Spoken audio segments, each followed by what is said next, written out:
Hey, everybody. Welcome back to another episode of Think Your Way to an Epic Life. And I am super excited about our guest today. You know, I have a lot of respect for entrepreneurial minded people. And it's so rare to meet someone who started something that no one else had ever done before. And this lady she's originally from Sweden, but she's now in New York City, and she has created something incredible. So I just kind of want to get started here and talk to you, Tina, about how did you accidentally become a superhero and save your building 340 grand? Thank you, Kara, for having me. I'm looking forward to this conversation, and I love your energy. So how did I save my building $340,000? Well, it was by accident. But, and a lot of great businesses, they ended up because of necessity or because of an accident. So I have a background in finance. As you said, I'm from Sweden. I moved to New York in 1994. I worked on Wall Street for decades as a business analyst and analyzing stocks on the behalf of deciding which was better investments for our clients. So if you're choosing between McDonald's, Burger King, and Wendy's, then there's public information, right? And you can then compare which one is a better company. In our case, so we lived in our co-op, and in New York City, it's a co-op. I can explain that more later. So we bought a co-op in 2004, and in 2010, I went like, why is the maintenance increasing every single year by way too much more than inflation? At the time, there was no inflation. So we got some neighbors together. We overthrew the old board with a goal to cut our building's expenses. This was right up my alley as a Swede. And if you've ever been to IKEA, you know what I'm talking about, because we like to live small, simple, and efficient. And for full disclosure, I am not on the board. My husband is on the board because you can only be one person from each apartment on the board. So he's on the board. He's more diplomatic than me. And but the new board asked me if I could use my analytical skills to see if I can find some savings. So I did what I know from Wall Street, which was to go out and pretend to, I know you're not going to like this, and all of your real estate friends, but I went out to pretend to be a buyer so that I could collect data from other buildings. And once we had enough data, we were able to identify the costs that were high. And then we renegotiated some, we canceled some services, and we were able to save the building $340,000. That number is so huge. Are we talking in 1 year? So it was over a course of 3 years, and by now it's millions. But it's 10% of the annual budget for the building. Wow. Yeah. Wow. Okay. And and as an apartment owner, did you feel like anything was taken from you? Anything was cut? Or was life just as good and you just didn't waste money? That's correct. That's exactly correct. And a lot of people, so I'm not on the board, but very often people speak with me as if I was on the board because I have a lot of intel. And like when we install motion sensors of on all the lights, all the lights in the basements, in the stairwells, in the mechanical rooms, and the hallways, even the corridors, there was a lot of resistance. Oh no, they didn't want to do that. Oh, it might be too dark or whatever. But you walk into the motion sensor room, it turns on when you enter, right? Right. Yeah. I mean, that's the whole functionality of it. It's not going to be dark. And but we get a lot of positive. A lot of people said, a lot of residents, they went like, wow, it's so cool. Now I know that we are not wasting money. Yeah. Wow. So it is fascinating, the human nature of homeostasis. I want it the way I've always had it. Even children who are abused will want to go back to mom and dad because it's what they know. And so you went in And I mean, this is just mind boggling to me. You went in and you overthrew an HOA. And because I am in real estate, I do get it. HOA, I'm sorry to all of you HOA people, I truly am. But a lot of them, there are exceptions, a lot of them, this is the only power they've ever had in their life. And they wield it like crazy. How much of a battle was it to do what you did? So it was a little, we lobbied. It was a very organized coup. I mean, when I say it was a coup, it was a coup. We had a group together, and the group was much larger than the group that actually took over the board. So we had support of some other neighbors. And we had some meetings, and we organized it so that the night before the annual meeting, we had already something written up that we slid under all the doors, and we knew it's 176 units. And we had kept track of which apartments had board members in them, so we didn't slide them under there. Unfortunately, we made a mistake and we slid it out of one of the board members. So they knew we heard. So the board meeting was the next evening. We heard that they brought in their counsel and they had met for hours, and it was a big to-do because they didn't want to be overthrown. And the council, the old boards, I mean, he was subsequently moved out of the building. He's no longer the council, needless to be said. He said, "Oh no, this proxy is no good. This proxy is no good. I'll make this invalid." And we're like, there's nothing invalid about this proxy. And he was trying to get the old board to keep power. But it was so overwhelming that, I mean, we had so much more in the majority that there was nothing they could do. It took them like 3 days or something. And then the property manager called my husband and said, we've been counting here and counting, and congratulations. Gosh. Okay. This is just wild. So you did this for your building, and it was so powerful that what's happened since then?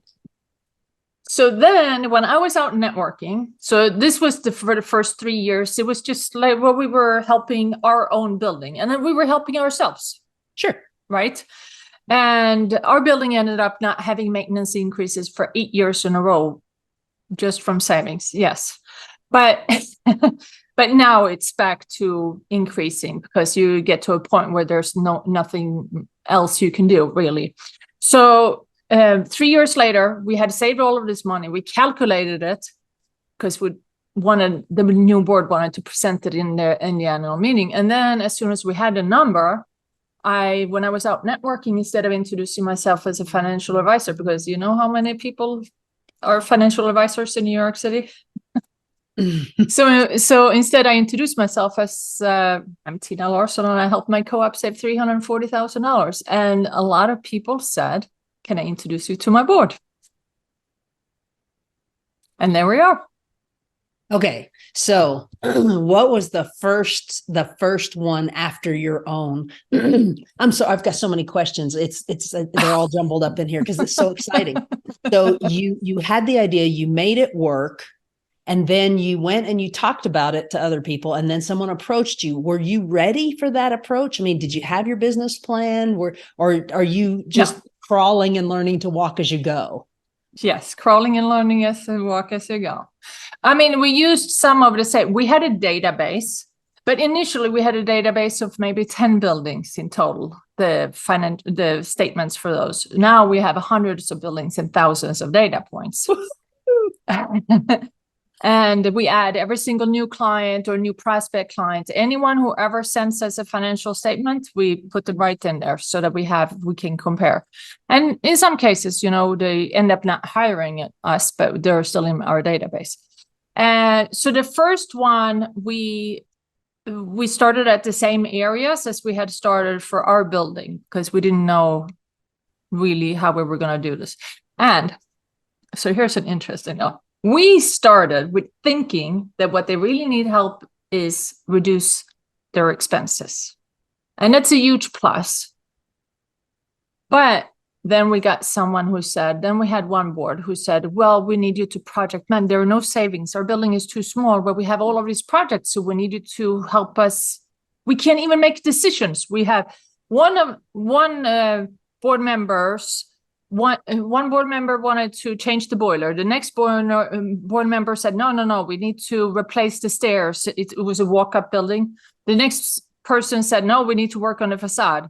And so they had all of these projects and they couldn't make a decision. So we charged a flat fee and then we project managed all of their projects. So we ended up doing all the projects that they wanted to do over a course of 2 years, but we helped them prioritize. No, you need to start with this, and then we need to go on to this. There's no reason to paint the walls in the hallway if there's a leak from the roof that has been there for 20 years. We need to fix the leak first.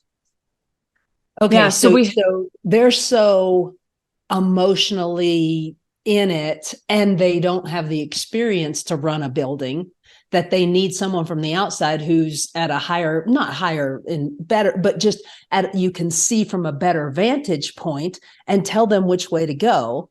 How cool is that? So, and then think, thank you. Ahead. And then think about it. Every other industry uses consultants. The co-op and condo board or HOA industry is the only one that doesn't use consultants. They might have like certain consultants, like elevator consultants, or they might have energy efficiency consultants. But there's not a consultant who really looks at all aspects of the HOA. And we think that that's because, so if an HOA, so in my building, we have a $3 million budget. If there are consultants, so McKinsey & Company, they consult $100 billion companies. They're not going to consult a $3 million company. Well, they might want to, but I mean, their cost is cost prohibitive. I mean, nobody can hire them. So there are consultants, but they don't focus on this particular area. And HOA boards tend to need a little bit more hand-holding than corporations also. Well, of course they do. Just logically think about who it's an unpaid position.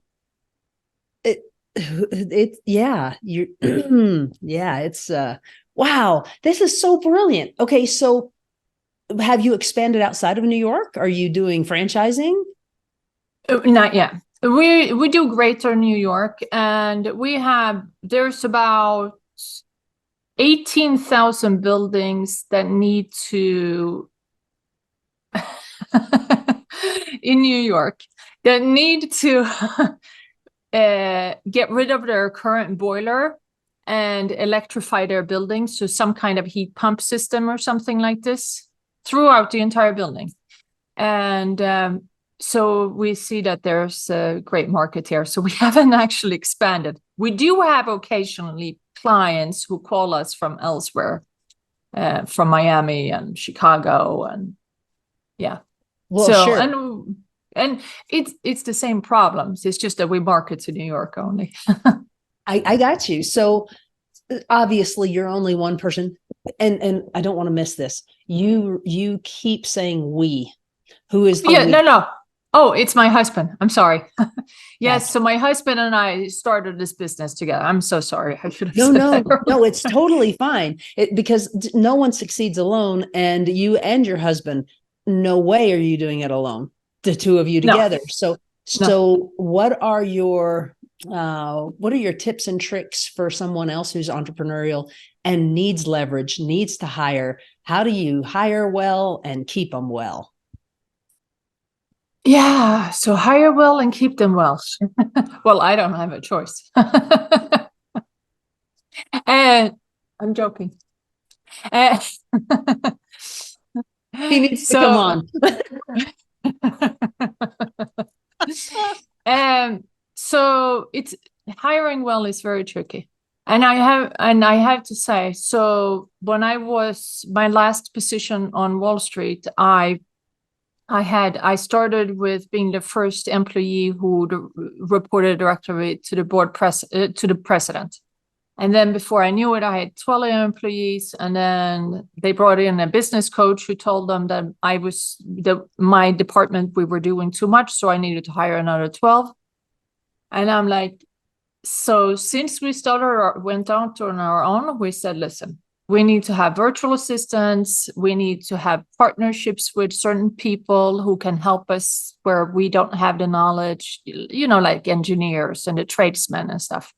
I mean, obviously we don't do that. So we need to build a good network of people so we don't have to hire a lot of people, because hiring people you've been there, huh? Amen. Amen. Amen. Amen. I've got a virtual assistant, and I also have actual people, and I'm finally in that zone of, we all work together so well, and we all respect each other and get along, and it's just beautiful.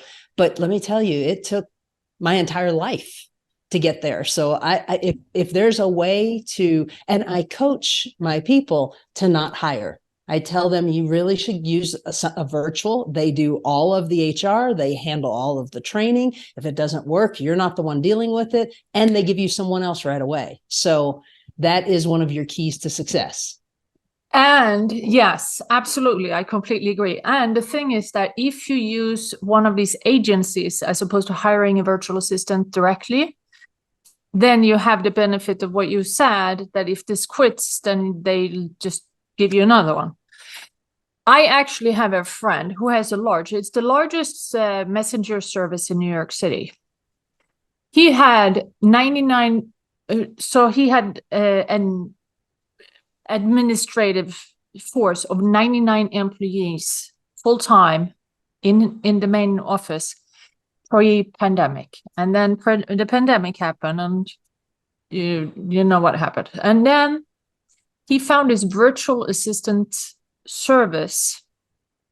He has 6 people who do the same work of 99 full-time staff. You have to be making that up. No. And it's his, yeah. Oh my God. 6 people making up for the same work as 99 people. Wow. Wow. Mm-hmm. That is it. The world is changed so drastically, and every generation says that. However, I think history will look back on this COVID change that changed our world completely and totally. It is pretty amazing. So you mentioned several times in my research, I found out that coaching is a very big deal to you. Talk to me about that. Very. Yeah. So I always wanted a coach, but I could never find one that I really resonated with. And I didn't find the ones who were in my groups and in my networking groups and stuff. I'm like, yeah, whatever. And then COVID hit, and I went like, yeah, I got to do something about this. No, it's not like I have to go anywhere else, right? And I felt also that I had a little bit more time on my hands. I mean, we couldn't go networking. So I called some of my friends who used the same coach, and I joined a coaching program. She's in Dallas, Texas, and it's for conscious entrepreneurs. I don't consider myself conscious entrepreneur, but the nature of our business is I'm so sorry. alley. Can you tell me what you said again? What kind of entrepreneur? Conscious entrepreneur. It's Conscious. people who are, it's for people who are entrepreneurs who are trying to make the world a better place. Oh, cool. Okay. Yeah. I like that. It's an amazing group. So the main coach, she's still my coach. I joined the program and in March of 2020. And the first thing that she said was that you need to be more active on LinkedIn. I'm like, how do I do that? She said, hire a LinkedIn coach. I'm still working with her. Her name is Terry Maxwell. I'm still working with Terry, and I'm still in that program. So I hired a LinkedIn coach. And then my LinkedIn coach said, well, you need to have more video. And I didn't want to do video. Video is scary to me. So I said, how do I do that? Oh, hire a speaking coach. So I hired a speaking coach. Well, I did a little detour on the speaking, but I ended up finding this speaking coach who I'm working with now. And then Terry said to me, I want to see you on stages. I want you to be out speaking in public. I want you to be a paid speaker. And I wasn't quite ready. So my LinkedIn coach, he said, you know how I get so good? He said, I was on 100 podcasts. And podcasts I can do sitting like this in front of a video. That was not so scary, right? So I've done this for quite a while, and I'm hoping that, or my goal is to end this year with having also been on 100 podcasts. You know, if it worked for one person, why not do exactly the same, right? And someone said, well, if you're going to be speaking in public, it's much better for you if you have a book. So 2022, I concentrated on writing a book. And on the book launch, I had to speak in front of the people who were there, who came. So I had to speak. So I worked with my speaking coach on that speech. And then my goal for this year was to be on a TED Talk, which I ended up not being on, but I ended up being on a Speak Talk. And that was on October 25th this year. Good for you. This is so cool that you are leading us all through the pain of your growth and just do it anyway. Just if it worked for them, that please guys hear what she said there. If I start here and I take these steps, doesn't it make sense that if you start here and you take these steps, you'll end up where I ended up? And so you took that completely to heart. It worked for me to do 100 podcasts. Go do 100 podcasts. Go, because you can only control what you do, not what the results. That's correct. Girl, you are rocking. You are rocking. Are you proud of you? I am. Good. And the thing is that I didn't know when people, before coaching and all of this, people said, oh, you need to have goals. And I'm like, okay, how do I do that? But now through all of this, I have goal setting. I have a strategy for each little thing that I do. I have a LinkedIn connection strategy. I have a strategy of how to make goals. I have been in goal setting courses, and it's all part of the various courses that I've taken, and vision board courses. And I mean, I've taken, you name it, I've taken it. And I think that but the thing is that before I didn't know what to go. So what do? I write $1 million on a piece of paper. So this is my goal. I mean, that's not attainable, right? You have to, what's the reasoning behind this? So next year, my goal is that we're going to have 6 new client buildings that abandon their boilers and convert them to electric systems, heat pumps or something like that. And but that's where we are right now. That's very attainable. If 3 years ago, when I didn't have a goal or we didn't have a strategy, that was not attainable, right? Right. So talk to me a little bit about, you were here and then you went to here. Did you have to acclimate before you went to here? Do you know what I mean? Like you're with me. Okay, good. It built on itself.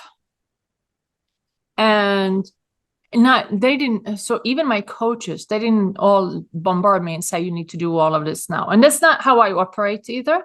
So in the first coaching program, there were all of these different courses.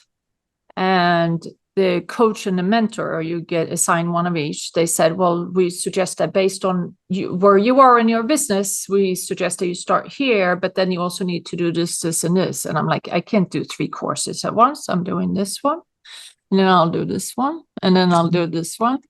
And very often I do things very quickly, because that's the way I work. And I much rather re-listen to it later on when it's kind of sunk in. But first, I just want to listen. So I know what it is, and then we'll take it from there. Yeah. Okay. So what about relationships? Did you have to outgrow people that you really cared about, but they're just not part of your life anymore? Absolutely, but not this time around. So I would say probably about 20 years ago, I went to one of these big conventions. A friend of mine belonged to a network marketing group, and the keynote speaker was John Maxwell. Yeah. Of course. Yeah. And he spoke, and I was so inspired. I listened to so many of his books, and I was so inspired. And I really, at that time, I really started changing my personal life and how I was growing as a person. So not so much the business side, but more on a personal side. So I have worked on that for many, many years. And then when the financial crisis happened in 2007 and 2008, and I was in finance, I think that humbled me a lot. So, when you're young and successful, making tons of money and everything is going your way and you have no objections, then it's very easy to become maybe not as a nice person as later on in life you realize that you should have been the whole time. Yeah. Yeah, it's probably very common. I'm sure it is. We do sometimes have to be humbled, and just the fact that you have hired so many coaches speaks to the fact that you are humble. A lot of people, it's very true. If a lot of people in your position, no, that's not true. Everyone in your position understands why you need coaches. A lot of people who are looking up to you are saying, you're already so successful. Why do you need a coach? I don't understand that. What do you need a coach for? And they just don't realize that you and they are the exact same in the fact that you have blind spots that you can't see. And that's why you have to open yourself up to coaching. Yeah. Completely. And I mean, a lot of coaches that I speak with, they have coaches. Absolutely. That's why they're good coaches. That's it. We all need coaching. Absolutely. Every one of us does. Okay. Yeah. So you mentioned John Maxwell. Is there anyone else that you would recommend if somebody is watching you and going, holy cow, this is so cool. If she can do this, what can I do? Where do they start as far as just like not a coach back and forth, but who do they listen to? Yeah, I mean, there's so many inspiring people. What's the 10x is easier than 2x? Brian Sullivan, William Sullivan. I just had my book here behind me. And there's so many coaches that are so inspiring, and it doesn't matter, in my opinion. I mean, I listen to Joel Osteen. I mean, I like to listen to inspiring people who makes me realize that you can do more with life and you don't have to be where you are, but you can always improve. And John Maxwell is very inspiring. I've heard so many of I've listened to them whenever on CDs. I have read his books. I listen to him. I listen to podcasts. So yeah, but I mean, there are many others. Last year I have never gone to a Tony Robbins conference, seminar. Which I will at some point, but I haven't gone to Landmark, who I've heard great things about them, and I'm going to do that too, but I haven't yet. But last year in December, I heard about a year ago, I heard Tony Robbins, he was advertising on TV. He was on one of a CNBC or something. And he said, oh yes, in January, I have a 5-day completely virtual, free for the first 1 million people who sign up. So I signed up and I did that for those 5 days, but I never took it further because I feel that I'm so supportive with my current coaches, and I'm a little overwhelmed also still with my coaches, even though I worked with them for a long time. So but I'll definitely do Tony Robbins at some point. Yeah. Well, I can tell you from firsthand experience, you must. And it will take you to a whole new level. I literally was supposed to go to Unleash the Power Within for the second time 2 weeks ago, and I got sick and I couldn't go. So my ticket got moved till next November in Dallas. I would love to have you join me. Me too. Okay. We will talk next November, Unleash the Power Within, and it's in Dallas, and it's the one where you walk across the coals. Oh yeah, that's a given. Oh yeah. It's a must. It's a must. Oh my goodness. How many times have you gone? I've only gone to 2. I went to that and Date with Destiny. The Date with Destiny that I went with, you can watch on Netflix, and it's called I'm Not Your Guru. And of course, Date with Destiny was several days and you just see a couple hours, but it's powerful. It is so powerful. I'm Not Your Guru. I'm Not Your Guru. Tony Robbins on Netflix. Yeah. He should be one of my sponsors, don't you think? I think so. But I have to say that the 5 days that I did on Zoom last January, it was incredible. I mean, I was hooting and hollering and dancing, and I felt so energetic. I mean, it was very inspiring. It's amazing. And to be there live and in person and see all the other people with that energy it's life-changing. It is life-changing. So even though I didn't go, my business partners and some other people went, and they just couldn't stop talking about it. So it is definitely something everyone should do. Your life will be enhanced greatly. I cannot thank you enough. You have been way more fun than I even expected. And I expected a lot from you, you know. You too. Well, thank you, my dear. And we will hook up, and I will see you in person, hopefully in Dallas next year. Sounds good. Have a good one. You too. Bye-bye. Thank you.